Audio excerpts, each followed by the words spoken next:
Thank you and welcome. Welcome to this wonderful concert we're pleased to be bringing you. This is a product of good 2 years of work from some very special people behind me and our board members that are sitting out there. And it's just a great pleasure to have you here honoring some of the music from some great women composers. That first piece of music was a piece by Julie Giroux.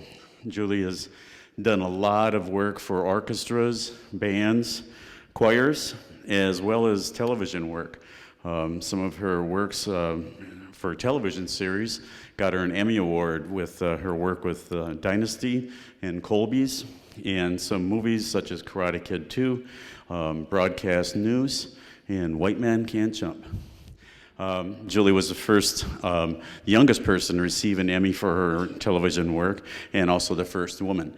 So we are honored to start off. That was called Epic Fanfare, and it was a short little piece called from 3 fanfares that she wrote.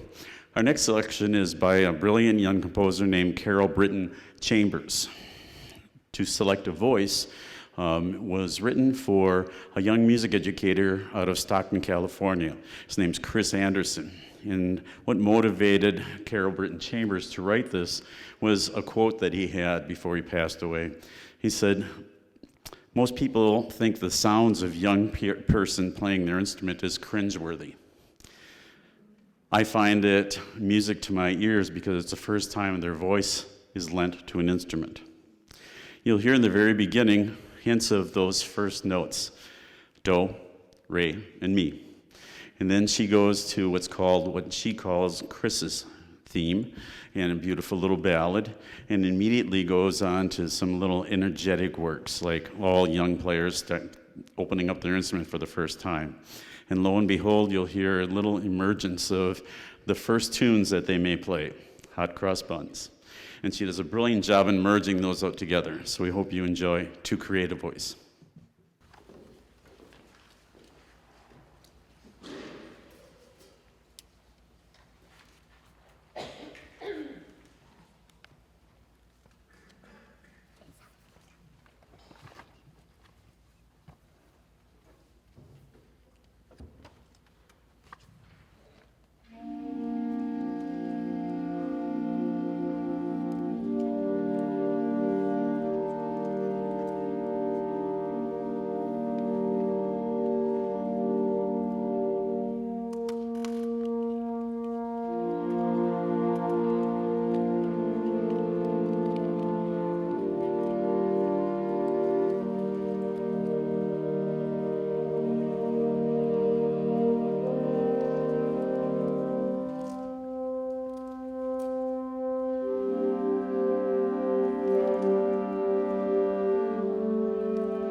If you saw the little PowerPoint we had beforehand about just only a smattering of many outstanding women composers, you notice that there's several from Minnesota. One is coming up right now. Shelly Hanson is a marvelous clarinetist from the Twin Cities area. She was the first person to find the McAllister College Wind Ensemble and is still on the faculty there. She writes marvelous music. The next piece, Says Manuel, is a part of a larger body piece. It's actually just one movement of a four-movement piece called Islas y Montañas. She was motivated in writing these movements in her trips to Central, South America, and islands around. Seis Manuel, seis meaning six, is a piece that was written for 6 men, or it could have been 6 couples. And it's based on some folk songs from the Giroux people, which are peasant farmers on the hills of Puerto Rico. And a good share of the melody comes from what's called mapeye. I hope I'm pronouncing that correctly, which is a very popular style of music in Puerto Rico, where people have a sustained rhythm going on, and in a singer in an improvisational way sings above that line. Our improvisation comes in written form from a solo in our clarinet section and trombone section. We hope you enjoy Seis Manuel.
The next piece in our program is one of the movements from an epic suite by Carol Barnett, which she entitled Cyprian Suite.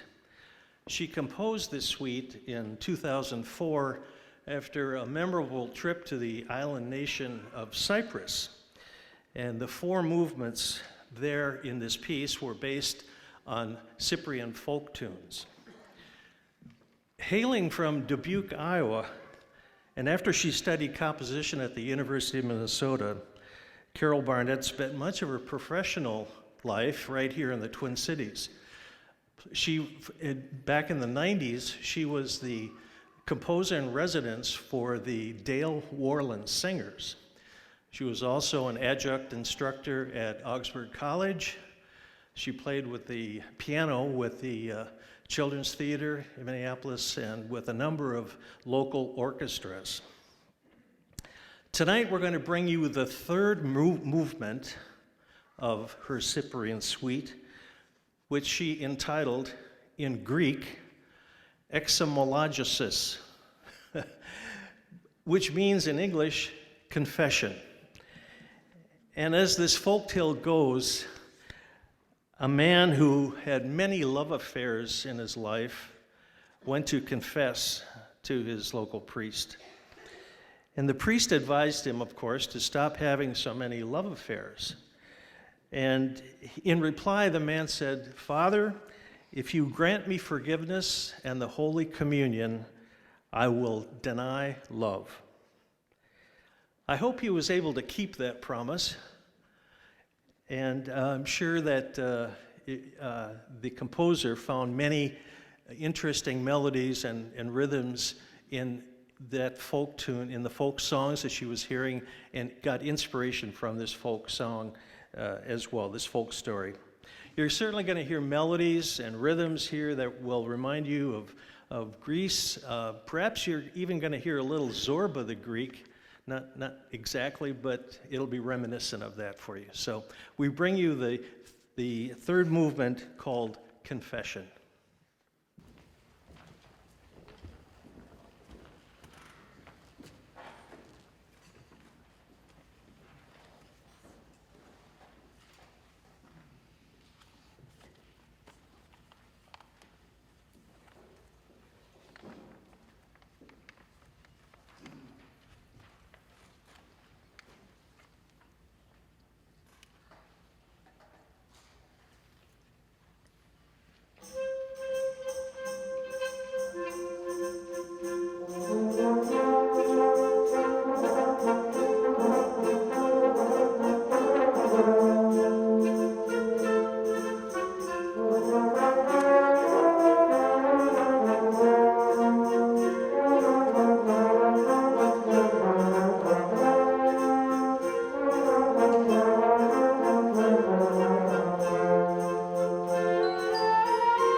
Our next three selections is kind of a venture away from the large band. We've tried this a couple times in rehearsals and with a lot of fun and a success. And we're going to give you a couple chamber pieces by some prominent women composers. First piece is going to feature our clarinet section in a piece by Amy Marcy Beach called The Brownies.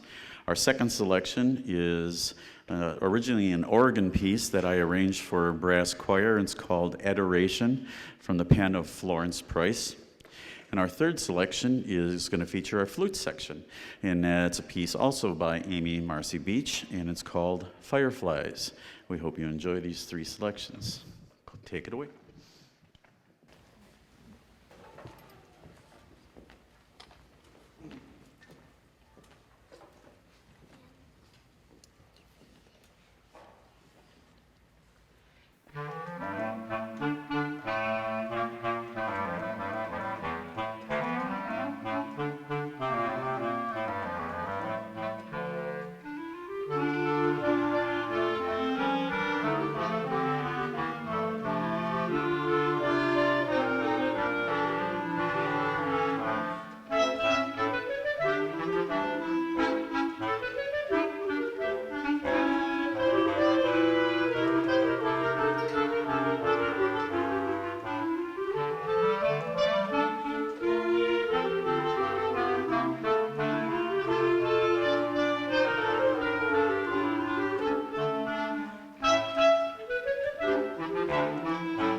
Chair, if you wouldn't mind bringing up the house lights for a second.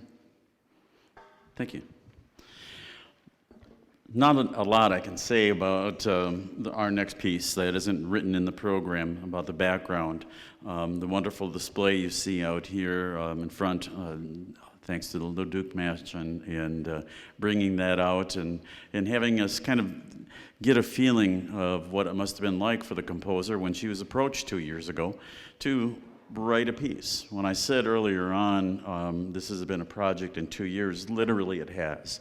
The board contacted Erica Savano 2 years ago and thought about this idea of having a tribute to women's concert, and would she be interested in commissioning writing a piece for the River Valley Band. She jumped at the opportunity. None of us knew that what the next 2 years was going to bring to us.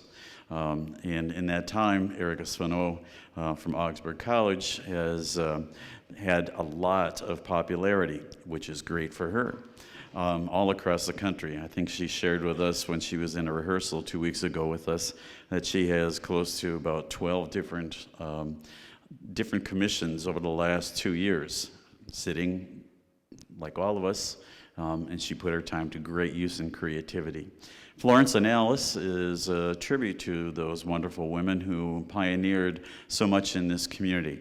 And she so eloquently put, as printed in the program here, when she visited with us 2 weeks ago, how what a thrill it was just to hear the music for the first time. Understand that a composer writes things usually using a computer, a keyboard, and hears electronic similarities to real instruments. And that was her first time hearing it live, played by human beings that actually breathe and not computers. And she was so generously excited about it and shared that with us and shared some great insight. You're going to hear some, what she called in the middle section, some pulling and tugging of rhythms. And that was her way of kind of paying tribute to the sewing, the amount of physicality that was going into that. It's a wonderful kind of waltz tribute, something you would hear around the turn of the century in the early 1900s. And we hope you really enjoy Florence and Alice.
Well, Alan's coming up here to have a couple announcements.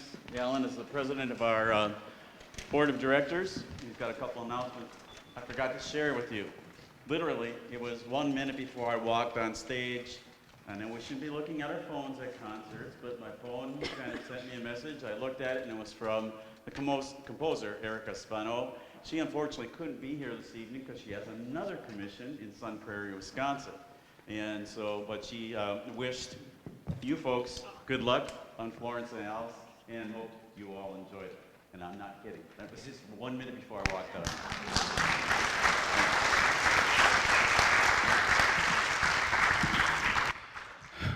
We've had the honor of having students from Southeast Technical College from Red Wing, just a half hour from here. And we go there every year trying to recruit some young talent. And they're not only instrument repair people, but they're also extremely talented musicians.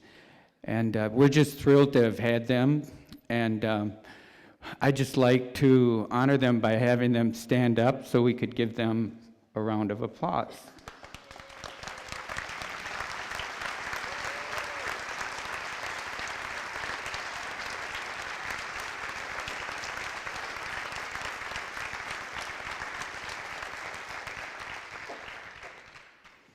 We wish them the best in their endeavors as they graduate within a couple of days, and they'll be out making a lot of money, right? All right. So I'd also like to thank Mariah Ring, and she's from the Dakota County Historical Society, and she's worked with us, and she developed a display out in the entranceway as you came in. And this gives you some of the history of the Leduc family, and also about the needlework company and some of the work that Florence and Alice actually did. It was a real learning experience for all of us, and the board just really got into it and had fun with exploring the history of Hastings. I'd also like to thank our director, Tom Mack, for putting together this program. And it isn't easy finding good music from women composers that is playable by River Valley Band. So we're really thankful for him and his leadership and direction. Thank you, Tom.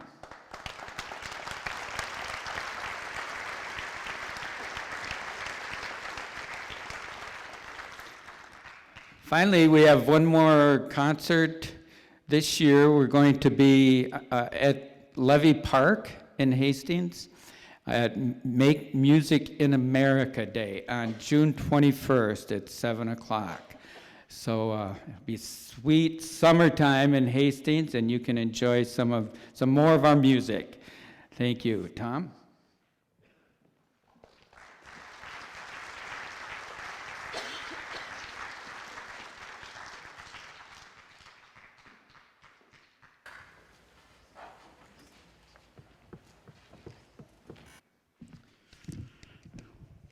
This music is just only a small tip of the iceberg of how many talented women composers there are out there, and that write for chamber groups, as you heard, write for orchestras, choirs. They unfortunately don't get enough press, they don't get enough attention by publishers around the country.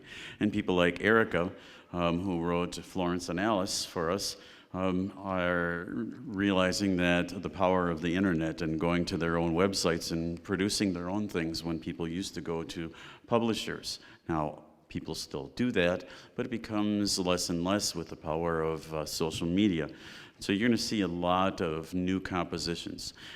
Take a look at your favorite movies. Take a look at your favorite TV shows. Watch the credits at the end. You'll be amazed how many things came from the pen of marvelous musicians that were women. So I'm glad we could celebrate that with you tonight. We're going to close with a piece by a composer who has written so many things for school bands, from middle school to high school, Ann McGinty. And Ann writes, "'Tis a Gift," and it's based on a familiar Shaker song, Simple Gifts. Composition was commissioned for the Montoursville Area High School Band in Montoursville, Pennsylvania, in memory of 3 band students, members of the French Club who tragically lost their lives aboard TWA Flight 800. The composer's royalties from this sale of this piece are being donated, have been and are being donated to the Tissagift Scholarship Fund established in their memory.